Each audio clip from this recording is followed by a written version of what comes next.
Don't be alone with Jake Hogan. Welcome to Don't Be Alone with Jake Hogan, a show where I get interesting people to work out my problems, and hopefully we all grow closer in the process.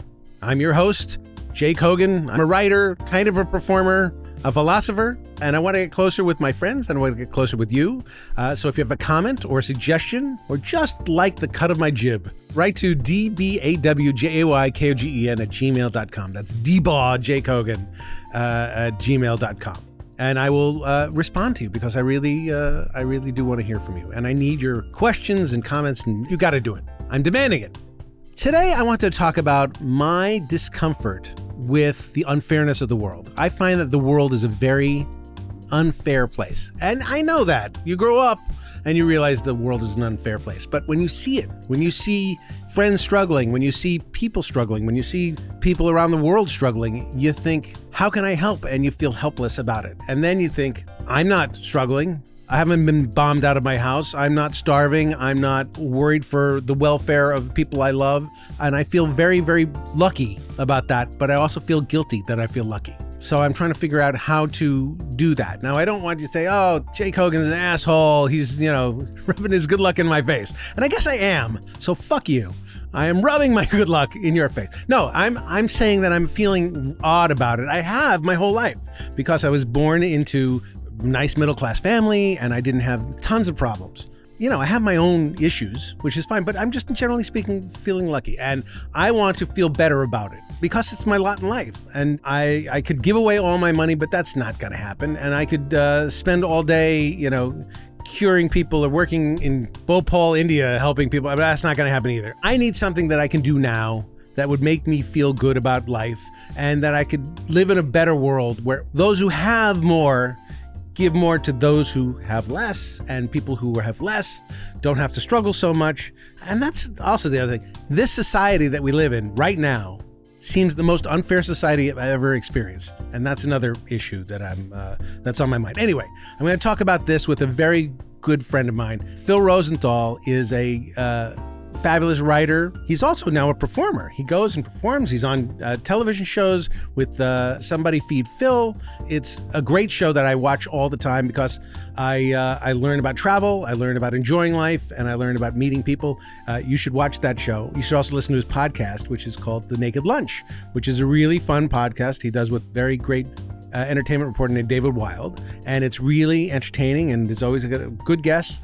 Good recommendations about places to go. And he's a guy who has been living life to its fullest as long as I've known him. And that is a very interesting thing because most of us don't. But he loves a good restaurant. He loves good travel. He loves good times. And so anytime you're around him, you have a good time. So he's a magnet for people. He's got 1 million friends. Too many, if you ask me. And they're not real friends like me. I'm a real friend. I don't know why he doesn't acknowledge that, because he's an asshole. I guess, whatever. Anyway, I'm going to be really excited to talk to Phil, and we'll talk to him right after this. Don't be alone with Jake Hogan. My guest today is one of the great, great people of all time. First of all, take it, sit and take it and absorb it. Everybody loves him, truly. Talk to my wife. She loves you. All I right. know this. She loves you. He is sort of the leader of a group of us good time. When we want to go somewhere or do something or go to a great restaurant or have a good time, you get a call. It's I'm not being sentimental. No, but that makes me feel good. But it makes true. me feel useful. You are very useful. And for one of the happiest good time guys in the world, he's such a complainer. He's such a miserable But that's fun, fucking isn't it? complainer. Does it It's entertain crazy. you? Yes, it is. But people think you're nicer than you are because you have this demeanor of Mr. Nice Guy. I'm but still a person. Of course you are. And Jewish. But it comes with the territory. But there's a certain thing in like, you meet somebody who's like, that guy's an asshole. Like you're not perfectly nice. And that's fine. That's human. That's good. But I think so. I want people to know that you're the real Phil Rosenthal. So Phil Rosenthal, thank you for being here. Phil Rosenthal. Give yourself a hand. I've doubled the applause by clapping. Have. And welcome to Don't Be Alone with Jake Hogan Studios. What do you think? I think it's gorgeous. Yes. I like how there's actual cameras Yes. They're actually shooting this? You're going to put it on the YouTube? We put it on the YouTube. But I see that you have a feeble attempt at hiding the shit that's behind the cameras. Right. It's not my feeble I'm not attempt. talking about you. It's not my feeble attempt. There's a This is very what nice boy there. Straw Hut Media. Straw Hut. Which we both do shows for Straw Hut Media.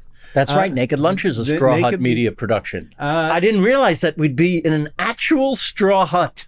Yes, it's very nice. It's very nice. Not good during the rainy season, but otherwise. No, but we don't need it. It's California. Yeah, it's good. Is this it? This room is Straw Hut Media? This is the studio. This is it. That's our. And there's other things in this building. Right. This is mostly rape goes on in this building. Oh, other God. things that are going on in this building. Oh my God. That was edgy of you. It seems when I walk up this rickety staircase to get up here, which seems like I'm going to fall through when I step through it. I know that's a liability. I think of how old this building in Hollywood is and how many horrible things have happened here over the years. When we made the Exporting Raymond movie and I went to Russia to do the thing and we were in a studio, that was so spooky. There was hardly any light on. There was like a fluorescent light flickering. That was it. And it was it used to be like, it was from pre-World War I era. Right. I don't know what it used to be, but I walked down that hall. I said, can you tell me which room they filmed the movie Saw in? This is a notch above. Right. All right. Yeah. Well, it's hard to get that look in the movies. You were experienced in real life. It's really. It turns out there are buildings, so you don't have to do anything. Yeah, that's good. Let me just say how I know you, and we're going to talk a little bit. You're a very famous show creator. You've created Everybody Loves Raymond. That's it. Okay. I know, but you did other things before that, and you're doing other things now. One of the things you're doing now is a podcast, the Naked Lunch podcast, which I listen to and enjoy. Create that. Thank you. And expect to be a guest on at some point. Now that I've invited you. Of course you'll be a guest. What does it take? Well, the end of the writer's strike was one thing because we couldn't talk about projects. Right. So that's not a problem with me. I have no. I got nothing. If I had projects, why would I be here? But I can't even talk about like we had a pretty famous actress on, and we talked about her phenomenal film career from 50 years ago. Right. Can't talk about them while the actor's strike is going on. That's a rule. The good news, Olivia de Havilland doesn't have much happening now, so it's fine. The other thing, you're famous for delighting in food, delighting in travel, delighting in movies, delighting in music. People. And people. I like people. Yeah. For the most part, most people are good and nice and sweet. For the most part. Yes. Yeah. And it's only the ones, if you hear me complaining, because they're news. Yeah. It's like the news. Right. The news is, oh, did you hear about these warring factions got together in this place? And then, you know what happened? They had lunch. Everybody's nice. That's not news. News is they want to kill each other. They kill each other. That's true. And there's a lot of that. There is enough, certainly. Yeah. But it's not the predominant. That's what you have to keep telling yourself, especially times like this. That's not predominant human nature. Do you look for the good always in everybody you meet and then eventually hit a wall with some people? Or no, it's the opposite. Okay. So you get the wall first, and you want to react in the human defense position of, oh, he's a jerk. Right. But you must resist this because you don't know everybody's day. Right. Of course. You don't know what's going on with them. Some people are jerks. Yeah. I'm not saying they're not, but most of the time they're not. Most of the time they're not. But just being not a jerk isn't qualification enough to spend time with them necessarily. Yes, but sometimes I make time for that. Okay. I do. And people make time for me. You're beyond not a jerk. You're likable and intelligent and funny, and there's good times to be had. There's people who are not jerks and not all that other stuff. Yes. So and you mean boring people? Yeah, mostly. We're attracted. If you're like me, right? What's your number one thing in a person? Funny. That's it. Yeah. Funny. So if you make me laugh, I'm yours. Right. Right? Right. I'm like, I'll love you forever. Because that to me is our most underrated human trait. And funny says smart. Sensitive. Sensitive. Yeah. Aware. There's a lot of things in funny. There's a lot of things in funny. Well, smart and clever. And kind-hearted. There's a mean funny. Oh, no. But there's a mean funny. There's a mean funny, yes. But then you try to, like Don Rickles was a sweetie pie, even though he was Right, but that his bit was being mean. Exactly. And sometimes he was a little mean, but most of the time he was really nice. And he thought when he insulted you, he thought he was doing you a great favor and a love, and that was how he was showing love. Most people in show business, I find, have a tiny bit of embitteredness because they thought showbiz was going to be something that it turns out not to be. What did they think it was going to be? Rich and famous. Right. And everything that you think goes with that. Right. Life of luxury, life of ease, life of respect, life of I've made it. There is no I've made it. Right. The validation isn't there. Even Tom Hanks must think he's annoyed with the business. Right. I always say I love everything about show business except the business. Right. The business is the horrible part of show business. Yeah, I would say that the things I've heard you complain about, show business is the major thing. Absolutely, Yeah. because we put on a play for free. Right. Because we love it so much. Right. Why the business just gets in the way of that fun? Yeah, well, not businessmen. Being people who aren't businessmen necessarily. Yes. Although you're a restaurateur, you do business. You have a business in your but soul. I don't do that for money either. But it's like, yeah. that then we don't know. They're speaking another language when they're Right. saying we can't do X or Y. It's like, but it's good. We think, but if it's good, you should be able to do it. You're right. I had a guy actually say to me, the marketing guy for the movie company that did the documentary, the Exporting Raymond documentary, when I was asking, why aren't they doing this? Why aren't they doing that?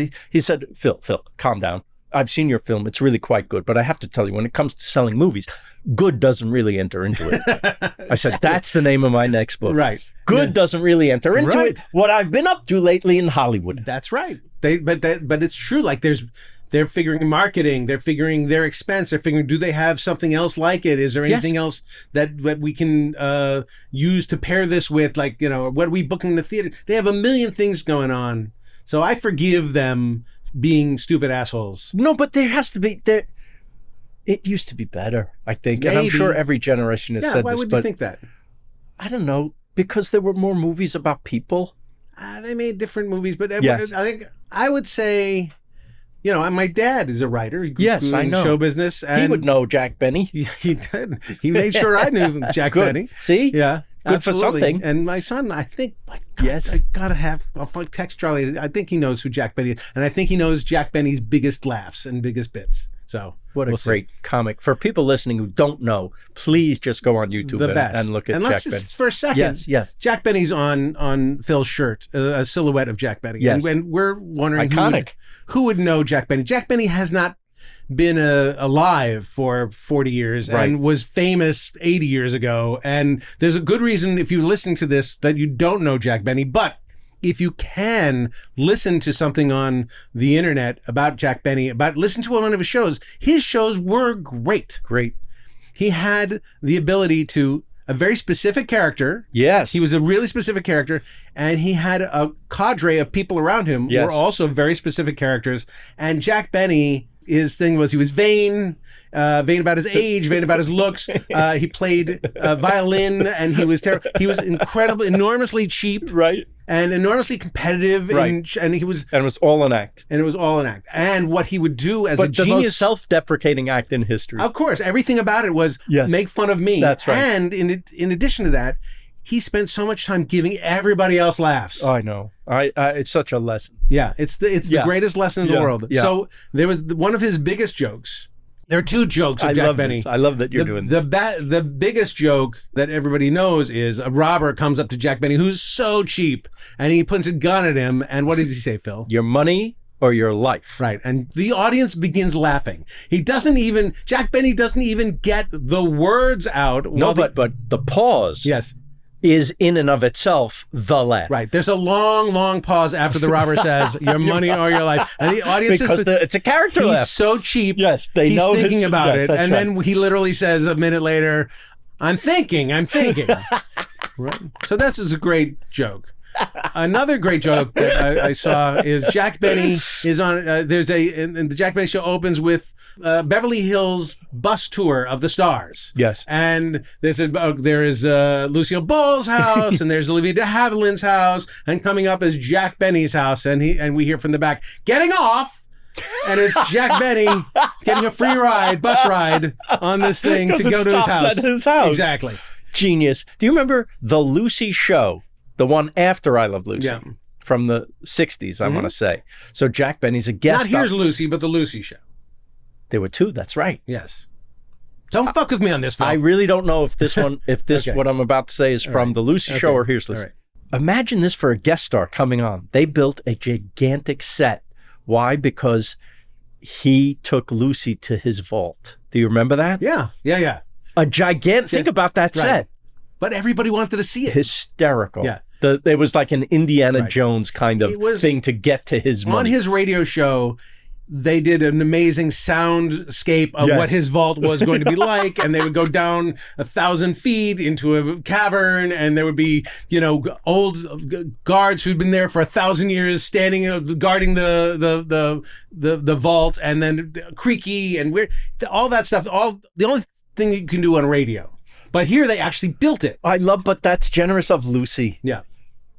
Set wasn't for her. Right. No, it was for the guest. It was. But also for the audience who who thinking loves about it. But it was almost like a show business community, a family where you could be on his show, she could be on your show, and you would do this because we're all one. And there's only 3 stations anyway. Right. Right. And so we're helping. It's like the community is putting on a show. Exactly. It was spectacular in its simplicity and spectacular in its execution and humanity. And I'm just really smart, funny people. So good does enter into it because we're still talking about it. That's what I'm saying is that if it's not good, it'll just be this weekend's diversion and it won't have any lasting value. Right. But we're saying that a whole generation of people younger than us, or 3 generations of people younger than us, don't know this guy. So that's what we're for. Yeah, I guess so. That's why I bought the shirt. So the reason I brought you here, as you know, this show is about people I like coming and talking about my problems. I love it. That's the whole reason. I'm here for you, Jay. Don't Be Alone with Jay Kogan exists. Nice. And my problem that I've been thinking about that I thought you'd be good to talk about with is this. I have been lucky in my life. I've been very lucky. I was born to a comedy writer. Right. And so it became probably easier for me to become a comedy writer or to go in show business because at least I saw it and I was able to sort of... You, Nepo baby, you. Right, I'm a Nepo baby. So, and I did pretty well. I've made some money and I live in a nice house and I send my kid to a nice school and we drive nice cars. And when there's a big downturn in the economy, I don't freak out and all this stuff is happening. And my wife's birthday is coming up and we're picking a restaurant and we're looking at things and we're figuring out what to do. And it's not money isn't really the question. It's what do we want to do? We took a beautiful trip. You helped us, a beautiful trip to Europe. And we went to Paris and we went to Florence and we had beautiful restaurant recommendations and the greatest hotels. You sent us the one in Paris. What's that? Your hotel? Plaza Athénée. Plaza Athénée. Holy yes. cow. And it was great, and it was not cheap. No, but that's once in a lifetime, I think. But it was that's fabulous, gorgeous. fabulous. And I am lucky. Yes, and the question but you're also older.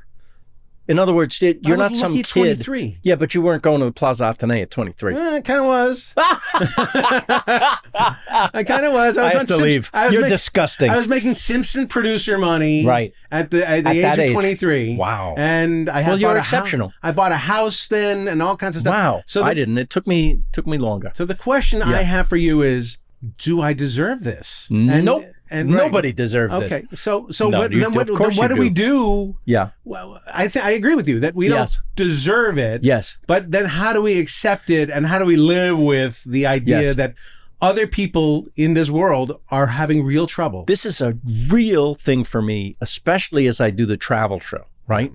And there was a place, I'm not allowed to say the place because it reveals where I'm going this season and I'm not contractually allowed to say where it is. But Netflix does not allow you to say where you're going? I don't know why, but that's the thing. It's not a preview of something special coming up? That's how I see it, but they see it different. They like to surprise everybody like a week before. Is it Des Moines? Here's where Is it Des Moines?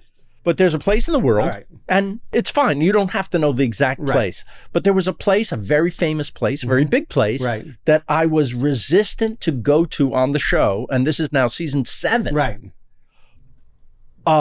Even though I know it's a popular place because of the dire poverty in it.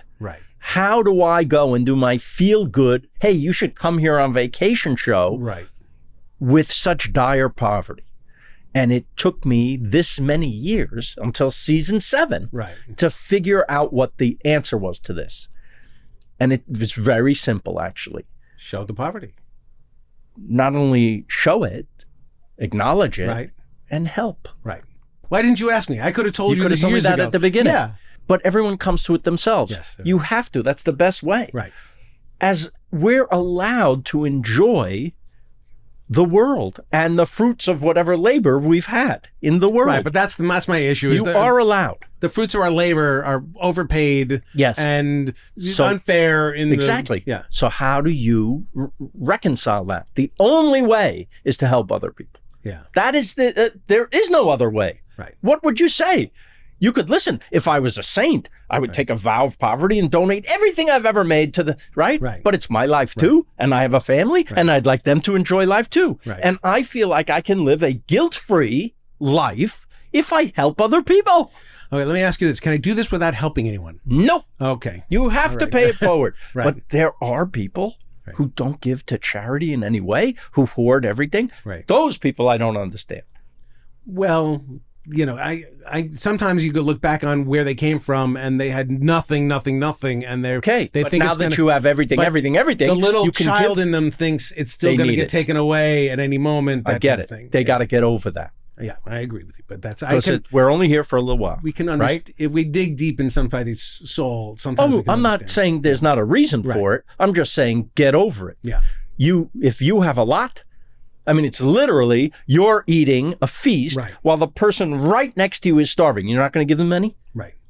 That, Well, I mean, that's the it attitude. really depends on what I mean. Honestly. I'm sorry. This is Yes. very good. No, it's true. But I think you're right. Helping other people assuages some of your guilt. Not all of it. But not all of it. Yeah. And, you know, I'm driving through Los Angeles and I Yes. see a lot of things in Yes. Los Angeles. Yes. Some things are good and some Yes. things are bad. Some things are worse in Los Angeles than the place I'm telling you about. Right. Okay. That I was expecting to see that I didn't see Right. that are worse Right. here. So- Crazy. It's Right. crazy. I'm not going to guess because you can't say right or wrong, but I think I know some places that it Of could course, be. we all know the places. Right. But I mean, it's one of those things where not only do I feel like I'm lucky and other people are unlucky and it's not their fault, but also I feel lucky in my success in, you know, it's coming to an end, but the success of show business in that I know lots of people who are just as funny as I was and never got there. Oh God, but there's so many people funnier than me. Yeah. If randomness is a part of the thing that we're doing, and we Yes. just won a lottery Yes. to get where we are, not saying completely, because I want to talk about this too. You're one of the best showrunners ever thank existed, you. and when it but there are other people out there that had talent that never got their shot or got Yes. their shot and it didn't work out, or Yes. chemistry thing. And Luck. luck. Huge. Luck. Luck. I always say I'm the luckiest person you're ever going to meet. Right. I mean, you just said it about you, Yeah. but I really do feel that way. Well- And that is, if I have a sunny disposition, it's because I genuinely feel lucky. When I get up in the morning, I'm already lucky that I got up. You probably had a sunny disposition earlier than that. Did you have were you miserable or I was unhappy as a child. I think I was picked on and I felt bullied. And Right. this is such a cliche, the only way out towards friendships of any kind, right. Including getting any kind of girlfriend, Right. was to try to be funny. Right, but I mean, like the Tony and Tina's wedding years. Yes. Were you unhappy then? Very. Okay. Well, that's a whole other story. I mean, Well, tell me that story. I for years we were struggling actors in New York after Right. graduation. My joke is that, you know, I was such a big star in high school and in college, and then I Right. went to New York and nobody gave a shit. Right. Nobody had called New York to say, this guy's a big star in high But school. was your disposition sour? Did you wake up No. every morning? No. Okay, but so you were No, I was thrilled to live on my own. I didn't have a pot to piss in, but I was so happy to be independent and to have an apartment with, you know, that I shared with another guy up on nowhere's land. But yes. happy to be living in the city. Right. I understood what that meant. And happy to be trying. The pursuit of Yes. happiness. Right. That in and of itself made me happy. Right. The fact that I was in a country, in a place, Right. in a time of life in your early 20s where you could at least pursue what you wanted, because God knows there's lots of places where no, your father was a tailor, you're a tailor. Right. Right. Right? That's Right. it. Right. But it's interesting that, to me, that you did have that baseline. They've done studies. People have a baseline of happiness.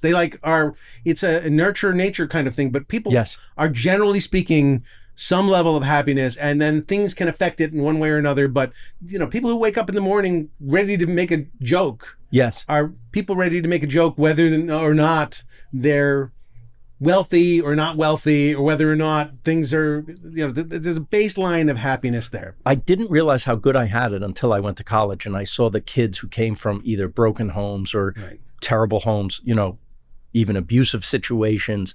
I didn't realize, I thought, my parents yelled a lot. They were strict. They were Holocaust survivors. Had to hear about that Right. at an early age, Right. which no kid wants to hear. I asked my mom, can I have the 3-speed bike that everybody's getting for their 10th birthday? She said, you know what I got when I was 10? Yeah. When you're a child, your brain doesn't even... Did she detail her experience? Enough. Okay.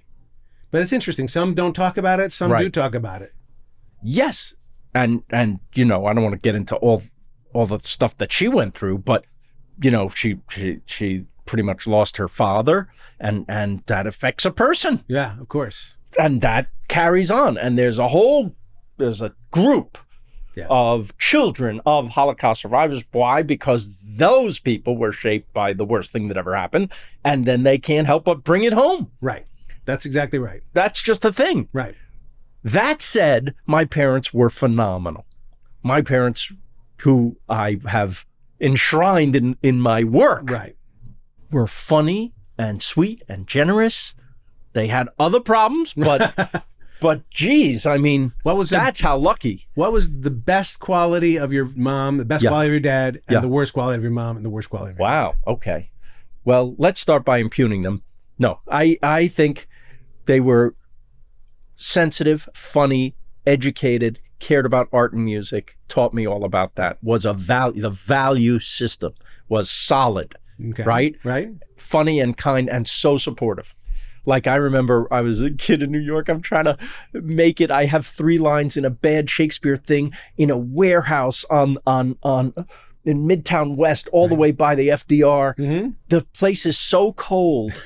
There's no heat in the building. Right. There's 30 chairs. 5 of them are taken by my parents and their friends. Fabulous. And I look out and they're huddled in their coats, Right. watching. Why? Because I was in something in New York. And That's they fabulous. came to... Yeah. So that's the most beautiful... I never met my father till I was 12. So different kind of experience. No, my father was around too. So there's that. That's right. So they were supportive. So then what's the bad part? The bad part is that, like, strict, fly off the handle. Strict how? No bullshit tolerated. No.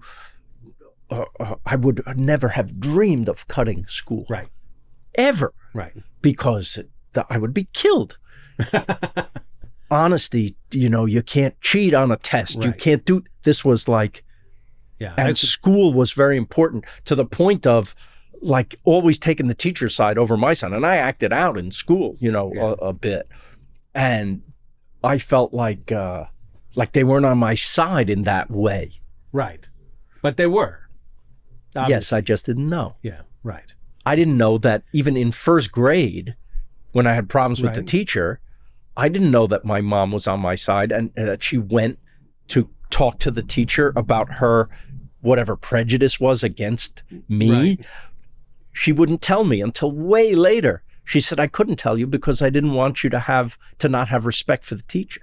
Interesting. Right? Right. To me, I was like, Ma, it would have meant a lot more to me for me to know that you were on my side. How did that translate to your raising your kids?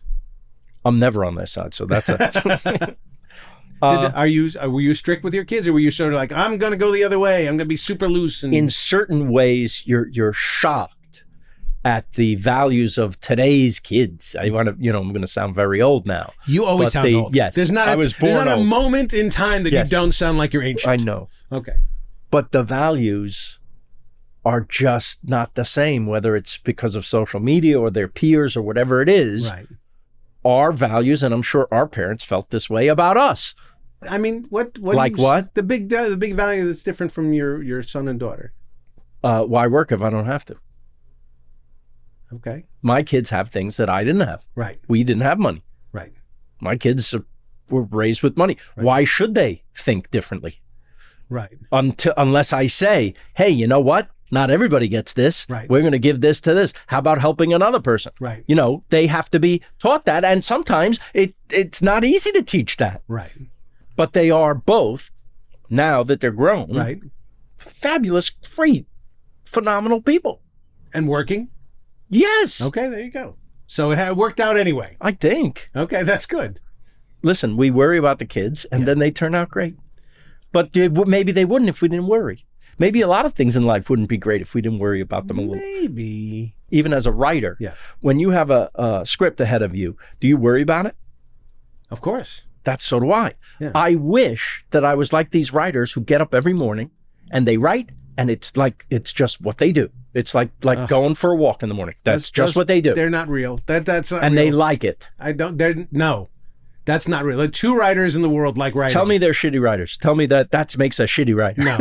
No. I would say that Aaron Sorkin likes getting up and writing. Right, and I he's think amazing. Stephen King likes getting Because up and what writing. comes out is genius all the Right. time. But I think everybody else hates it. For me, it's like I have this giant mountain to climb, and it's going to be hot and unpleasant. Right. That's how I feel. That's exactly right. And I worry about it. What if it's not good? What if it's not good? But maybe the quality of things in life would be better if people worried about them. I don't like having that negative connotation to my work. Right. Let me ask but you I this. do. Think about this. Yes. Consider this. That worry isn't really worry. That worry is just fear. That's just fear. That's just fear. Yes. Same thing. Fear of failure. Fear of failure. Worry is fear. But that worry is not necessarily productive. You're still going to have to sit down and write the shitty scene and vomit it out and hate it for a little while and maybe like a joke but hate a thing. Absolutely. And then you're still going to have to do that. And all that worry was sort of, procrastination. That's right. Or pushing it off. And then when you finally get the first draft, you take a deep breath and go, okay, what do I have here? And it's better than you thought it would be. Okay, so your advice is fantastic, but yet you still worry.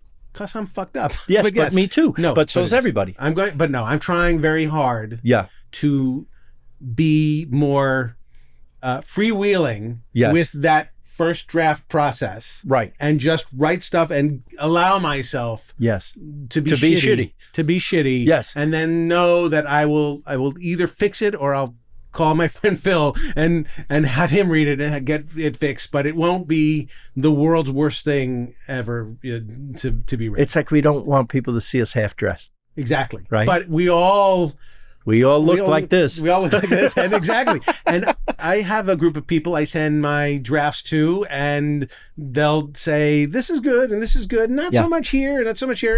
And you don't feel like you're burdening them with absolutely material? do. But then I said, give me your, that's nice. Like, it's a community. So, but I would absolutely send you a script and say, Phil, what do you think about this? And I would feel burdened. I would absolutely burden you. But this is interesting about our relationship. I burden you all the time. I don't spend mind. a lot of time. Consider it burden. You don't sit.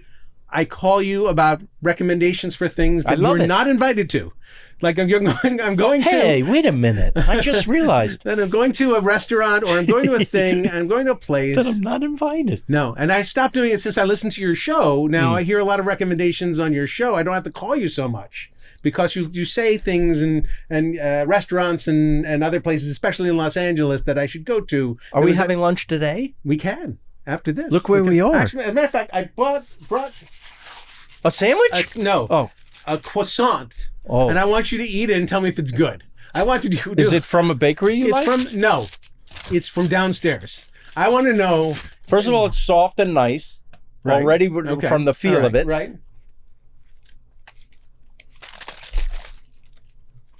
It's all right. Yeah, exactly. It's not the Plaza Athénée. No, but nothing is. All right. But okay. How about that breakfast? Holy shit. Yeah, this is crazy. Oh my God. You recommended I go. And they bring this gigantic bread thing. Oh my God. And the butter is like made at the table. It's insane. They milk a cow at the table and make butter. Now, this is something that I brought you from Australia. Because, Matt Selman came and joined me. My radio audience doesn't know what Yes. I'm holding, which is candy bar. Right. I'm holding Little ones. two little candy bars from Australia. Matt Selman came with you to Australia. He met me in a few of the cities. Yeah. We had a ball. You should have come too. I wasn't invited. It's all right. So this is Two called can play that game. Caramello Koala. Yeah. And it's just koala because it's Australia. There's nothing about koala. Is it? Does it shape like a koala? There's actual koala in it. Okay. So it's got chlamydia inside every package. That's great. And then Tim Tam. That's the national cookie. Everybody loves a Tim Tam. Have you had it? I've never had it. I'm about to have a Tim Tam. Oh, this is great. So I'm going to have the Everybody. Is it what did this do? Will it make me hardy and feel like I'm from people who used to be prisoners? Describe it. All right, so it's got this lovely chocolate outside. Milk chocolate.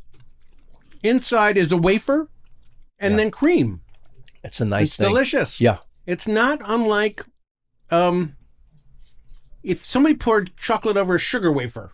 Like that. Yeah, like that. And this is delicious. They also make different iterations of it. Like there's a dark chocolate one, there's a cookies and cream one then now, but that's the original. That's the Tim Tam people figuring, how are we going to sell more? Yes. But this is the one that everybody loves. This is the one. Yeah, it's like Oreo. Fact, they told me about this in Australia, that there's something called a Tim Tam Slam. That's a sexual position.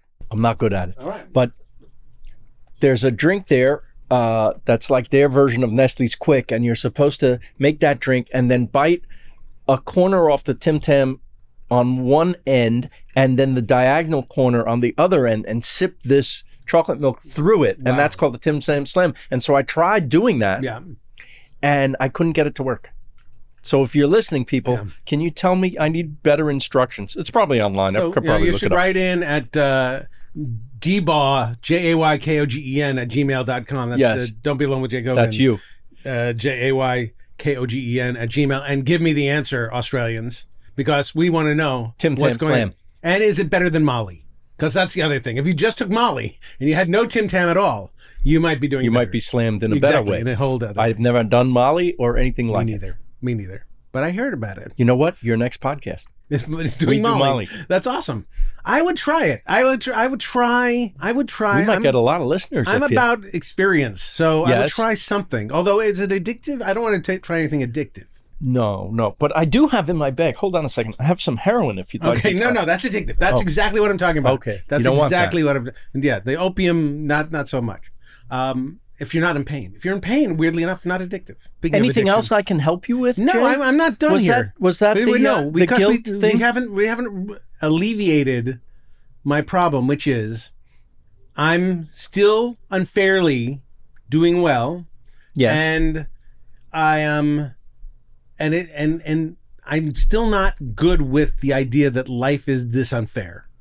There is no other answer, though. Think about it. Yeah. What possible other solution could there be than you giving of your time and charitable donations? What else can you do? Well, what if I had a social construct in my life that people, like they did in the Middle Ages, that people were where they were because God deemed it. Like people were aristocracy because God deemed it, and people were lowly A caste system. serfs because God deemed it. And That it's exists. in India, and it's That's all right. So, which is definitely not the place that Phil went. He was worried about it. That could not possibly be it. But anyway, but so like you could have a belief system that allows you to say, yes, I deserve all this, and this is all fine, and I will be And generous. people do. I'll be generous amongst my serfs and give them. But we're not going to fix that. Yeah, You can fix you. yeah. That's all we can do. Well, I do things for people, a lot of things for people. You know, friends. I help friends. I give to charities when I can, and I do often basically when anybody asks. Yes. But it's so that's good. But it doesn't feel like it's enough. Like it doesn't necessarily. I should be doing more than for people. I should be spending more of my time helping people who need help. So I went to Copenhagen in the show. Have you been there yet? I've never. I was at Copenhagen. Yes. Okay, so that to me is an idealized society, Right. Where they fixed your question in a large way. Right. So half your money goes to taxes there, half. Right. But just across the board, half. Now, I don't know what you pay in taxes, but I think it's at least that for me here. Yeah. But what do they get for their half? They get free education through Right. college, Free healthcare. free healthcare, Mhm. the cleanest food, air, and water in Right. the world. Right. You don't see a Bentley driving down the street, but you also don't see any homeless people. Right. There's an equanimity to the society. Everyone is friendly and nice. Everything they do, even the penal system, is rehabilitation oriented rather than you're just going to sit and rot in a Right. cell and come out worse than you went in. Right. They're doing it for a greater good. This does, like, where does this happen Right. in the world today? And they believe in a societal greater good. Yes. They're all working towards it. Yes. Like there's that's where the small living movement is coming from too, Copenhagen, where people are trying to downsize their carbon footprint to actually live Yes. better for the world. Yes. Am I ready to do that? No. No. No. No. No. Am I a hypocrite? Maybe. Sure. Well, we But- all are. I at least appreciate what they're doing. Right. I think it's great. Yeah. I think it's fantastic. And if that society was imposed on us right now, I'd go along with it. If you had to devote your time Mhm. to one thing right now, what would it be? Would it be political to try and make the world like that equal? It's very hard. I think I'm too dumb to be a politician. Agreed. Yes. No argument. Is there any argument, Ryan? Is there any argument over there that Phil is not? No, You don't we're all have to agreeing. agree so fast, No, Ryan. it's fine. Yes. Yes, you're too dumb. Right, and. And also too smart. Okay, that's right too. Yes. You know what I mean? Yes, There's I know. You don't want to. I watch a lot of politicians who are like, wow, they didn't think they were too dumb, but maybe Right. they should reevaluate. You and I, you more than me because you're more famous than me, but you don't want the ugly spotlight. You know, you have a very happy and good presence in your life, and you're not known for being a horrible person, and I don't think you'd want that. But you also, I almost feel like you should, at the very least, be a great lawyer. Yeah. That you should understand all the workings of the law, which I don't. Or get expertise. Oh, yes. You're not a great. It's not just a figurehead where you go Right. and kiss babies. You're not a great cinematographer, but you could talk to a cinematographer and True. use that. So, I mean, you'd find the right people. But I think if you're going to run for office, I think you need to know a lot more than I know. I disagree. I think that you should go in with a belief system. Yes. And go in thinking that Your values are enough? and thinking that the system that you're entering is worth your time and can actually work, and that you will do the homework to find the right people for each individual issue that comes up, because you can't be an expert in everything. True. But I also saw that half the way the system is so broken to me Yeah. that half the time, if not more, of a new congressman's job Fundraising. is fundraising on the friggin' phone. Yeah. And sign up for that. No. But Right? but that's horrible on its face, and we should have a different kind of system for that. I bet in Copenhagen they don't do that. So that's the other problem. Let's move to Copenhagen. Yeah, I think that's what we got from this I episode. think so we moved too. to Copenhagen and make it. But listen, there's other societies like that too. Or at least if they're not like that, they feel like that. Let me ask you a totally separate question that has nothing to do with any of this. Where are we going to eat after? You're going to tell me. Oh, okay. You think I'm going to tell you looking where out we're going to on- eat? We have a view here. It's Yeah. Straw Hut. There was We're literally looking at a restaurant. There was a pita restaurant that was on Melrose that you took me to one time that was delicious. That had some Taim Grill. Maybe that was it. It's very dark inside Yeah. and yeah. Yeah, so we could go there. But there's a lot of good things around. But we're going to walk Yeah, to it. absolutely. Yeah, we can walk. So here's the question I have. I worked with you briefly on Loves Raymond, but you're famous for, and you were with me, being one of the great showrunners of all time. Oh, thanks. Okay. So every time I give you a compliment, you do this. I'm going to imitate you. Give me a compliment. You're fantastic. Oh, thank you. Like you're shy away. Like for a moment, you can't take it. Because hard for you it's to take it. it's unbelievably sweet and very nice. You don't have to say that. It's. I'm not. I'm being really. Yes, it's I know. famous. I know. Okay. I appreciate. All right. I really do. Anyway, so my question, because here's what you did. You listened to what people had to say. You listened to pitches, but you were decisive and you made decisions. Have and you to be. said, I like it this way. Let's go this direction. And people followed you that way. My favorite thing that people say back to me is, "You're in the room with him and you're saying all these things, and then all of a sudden he'll go, I like what I said." Right, but that's But, everybody. listen, you're driving the car. Right. You're Yeah. the driver. Right, you get to pick the direction. Yes. Absolutely. But you also planned ahead, and people had stories over the summer, and you had lunches every day, and Very important. And the room wasn't late nights weren't a thing a lot of the time. Very important. Very few. Because I worked in places, as you have, where... Well, but where, I was my question. Yeah. Where was the shitty place you worked? Because everywhere else. Everywhere else. All right. But I mean, Coach? Was Coach shitty? There were hours where you had to be late. All right. Does Down the Shore shitty? There were hours where you had to be late. All right. But I mean, like...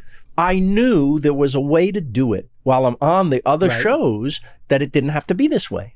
And you're at the mercy of the guy who doesn't want to go home for whatever reason. Right.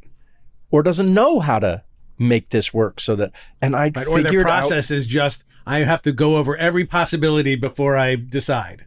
It's like a director who shoots 70 takes. Right.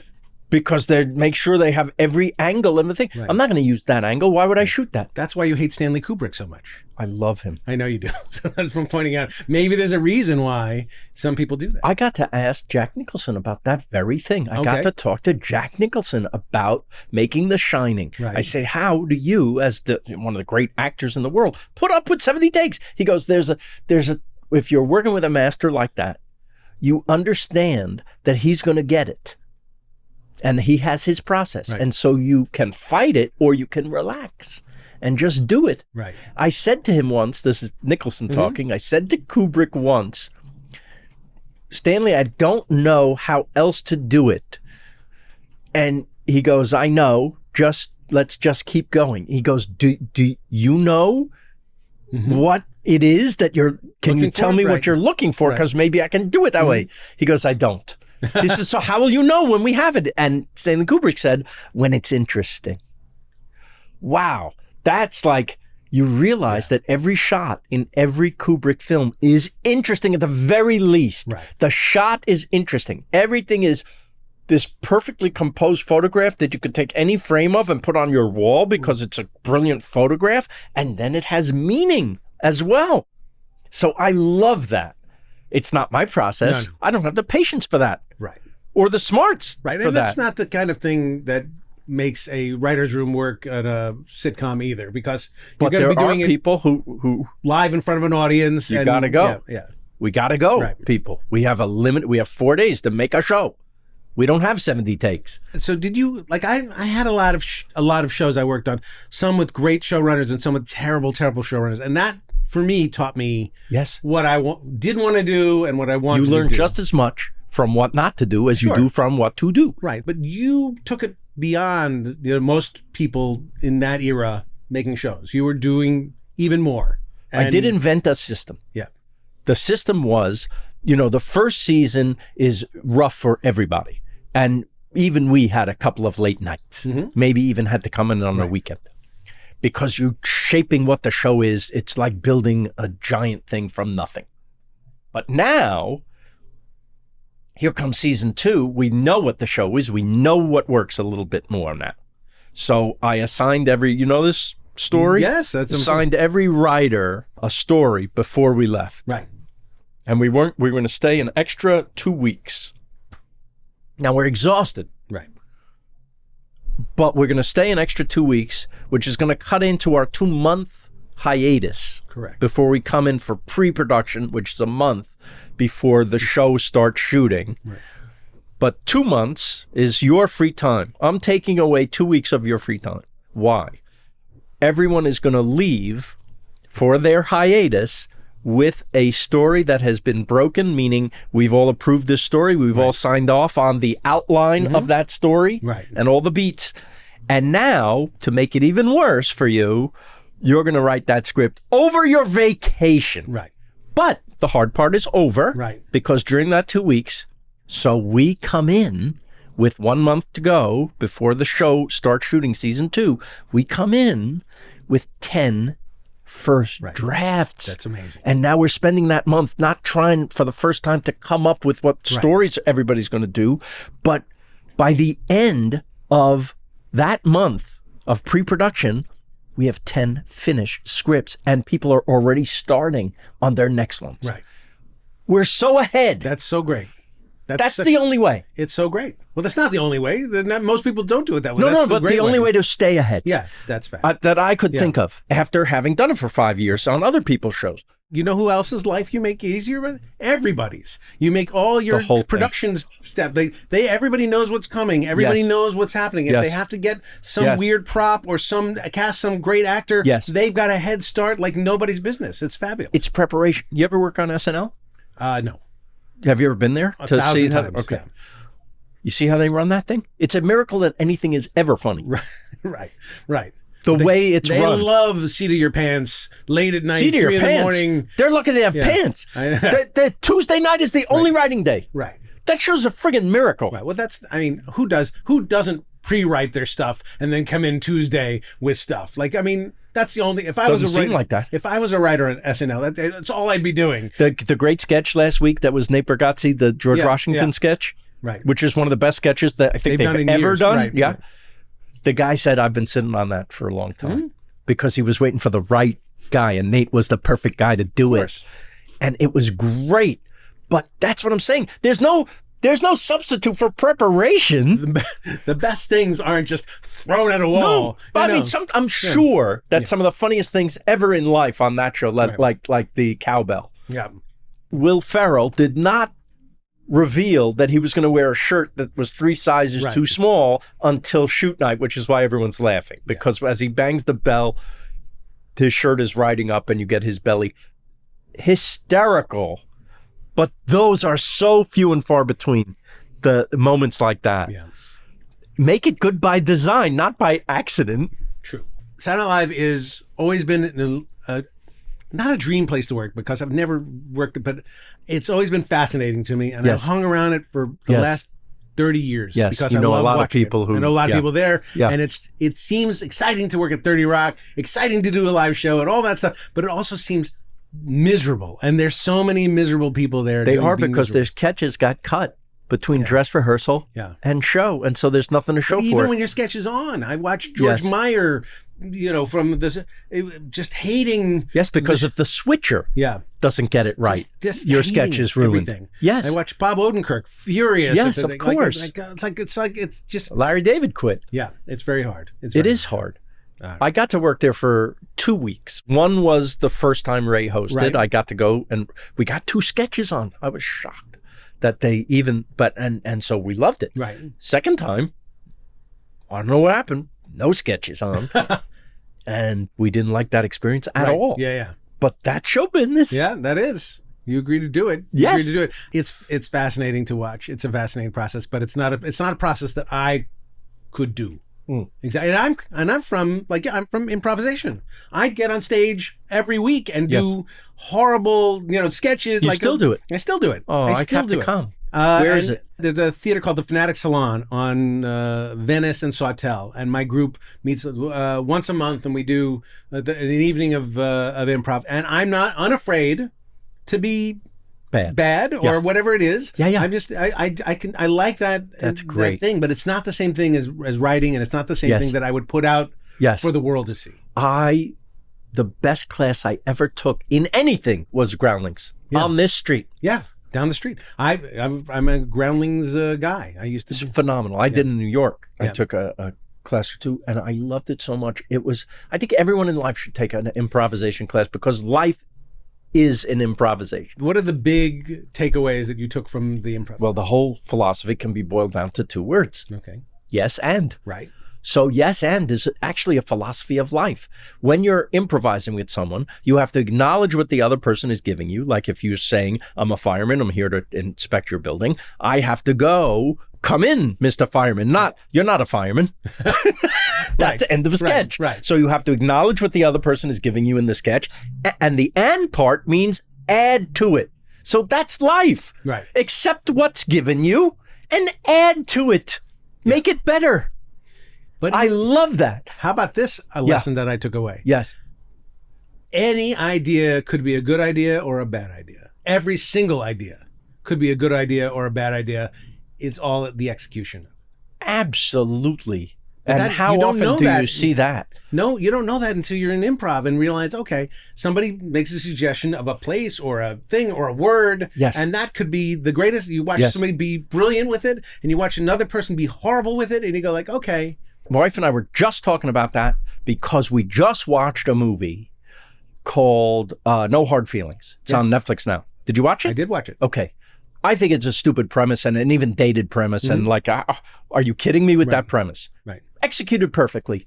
I would give it a B. I don't think perfectly, but I would give it a B. But I thought it was good. A lot of funny stuff. A lot of funny stuff. A lot of great jokes. Even some line-to-line writing was really good. Grounded in a way that those movies generally aren't grounded. Exactly. Yeah.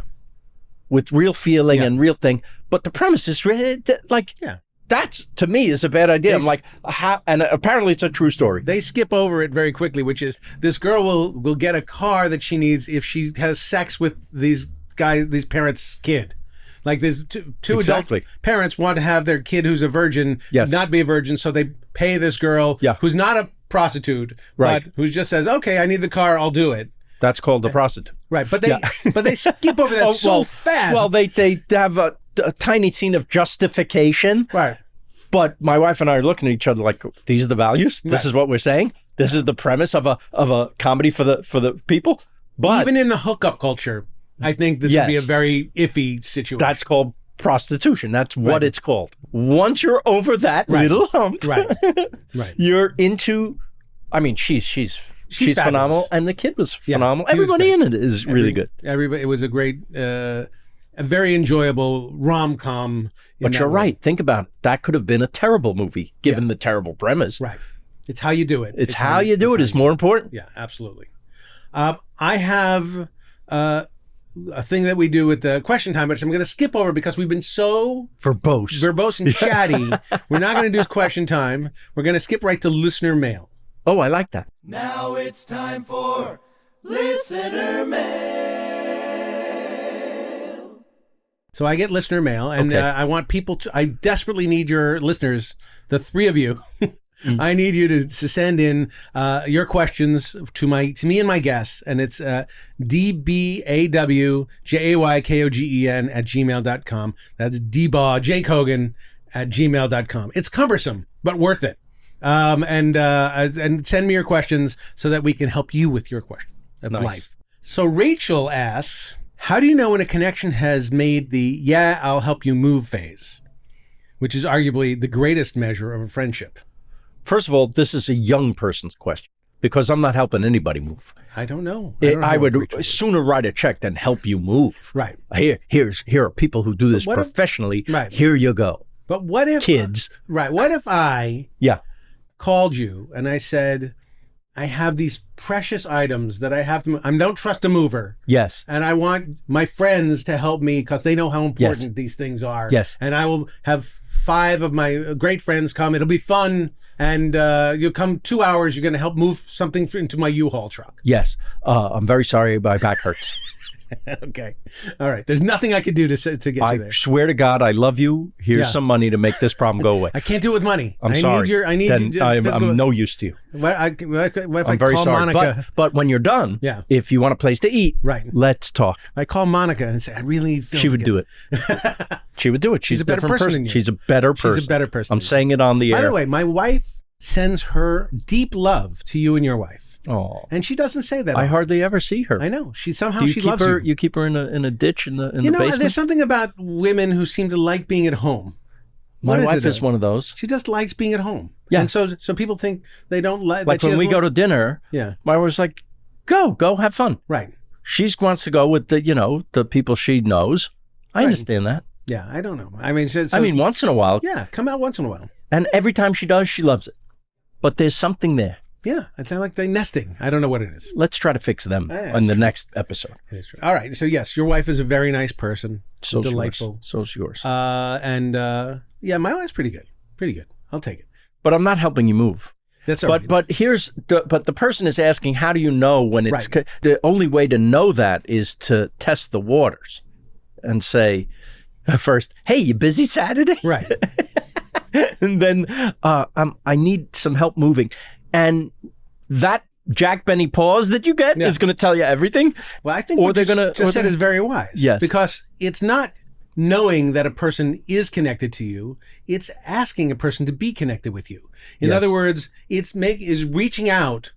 Connections are only formed when people reach out. That's the only time. So Rachel can't wait and find out if this person is close enough to ask a great favor of. Right. If Rachel needs a favor, she's got to ask. The fact that Rachel is asking us means she doesn't have the relationship that she wants with the person that she would ask to help move. Maybe she's just a little shy and Afraid not willing to ask. Not willing There's to. only reach one out. way to know, Rachel. Exactly. She's got to reach out. So that's how you know when you have a friend, a true friend. If it's your boyfriend and he doesn't help you move, Right. you need a new boyfriend. Right. Well, that's true too. But I mean, it's like this is a friendship connection Yes. thing. So I don't know if it's that kind of. But moving or ride to the airport, Ride to the airport. especially LAX now, Yeah. this is a big thing to I will ask. give a ride to the airport. You're very nice. I Every will. time. I will do that. I can't pick up someone at the airport though. I do. I pick You're up nice. and I ride. Anytime we have relatives come in, they say, "Well, I'll Uber." I say, "No, I'm going to come pick you up." I'll send the biggest limousine you want, whatever you want. Yeah, There'll be food in the limo. Shut There's up, gonna be. Rosenthal. You got to throw money at it. Listen. Not love. Where's your heart? That's love. That's not That's love. my form of love. That's not love. That's not love. Venmo is not a love language. It is. Okay, I You disagree. ask the kids. I disagree. Right. All right. Well, I think this. Listen, we're old now. We're allowed. We're allowed to say no. I would have done. By the way, when I was in my 20s and I had Yeah. no, of course I did it. I did Right. for everybody. Right. Anyone that asks. Yeah, I'm not that old. I'm not that old. I am. I'm older than you. I'm going to go to the. You're not. What? When you're we were older than me. picketing, Yeah. we're picketing. You know, they're like, we want you to. What were the hours? 4 hours shift. 9 to 1 or Yeah. something. Yeah. After an hour, I'm bye. Because why? Right. Because I'm old now. All right. And I've been to my third strike I think you are taking advantage of the old. I play the old that you're card. playing the old card, which you don't need to play. You got do. you're on a treadmill. I You do. run. You're Yes. physically fit. Yes. You travel all over the world. I'm on the elliptical so much I have no energy for your strike. It's just laziness. That's just you being lazy. True. And rich. I agree with you. Talking me entitled. This is the whole reason why I feel bad about entitled people. I'm one of them. All right. So anyway, I'd like to thank my guest. You should. Phil Always Rosenthal. thank you. Thank you, Jay. Thank Phil- you, Ryan. You are a delight, as always. You too. I enjoy talking to you, and I'm really grateful that you're a friend of mine. Me too. And thank you for being here. Really appreciate it. I love a fella named Jay Kogan. And I want to thank I'm trying to think of a name for the listeners. What are the name of the listeners of your Naked Lunchers? What do you Ooh, call them? I don't call them anything. I call them That's Debot Jerkers. Oh, 'Cause that sounds dirty. It's terrible, right? Hey, dear Debot Jerkers, thanks for listening. No? Coconuts Coconuts. Hey, Coconuts. or coconuts? Coconuts. But it's so narcissistic to be called Coconuts. Coconut. Hey, Coconuts.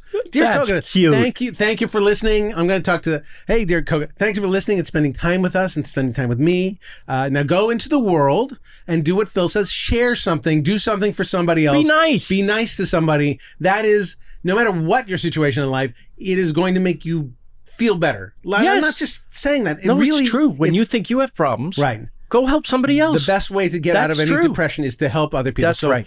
Do something for somebody else and then tell me about it. Share it with me. I would love to hear about it. And thank you. And I hope you join me next time. And remember, there's a great big world out there waiting for you. So don't be alone with Jake Hogan. No, just don't be alone. Okay. Don't be alone.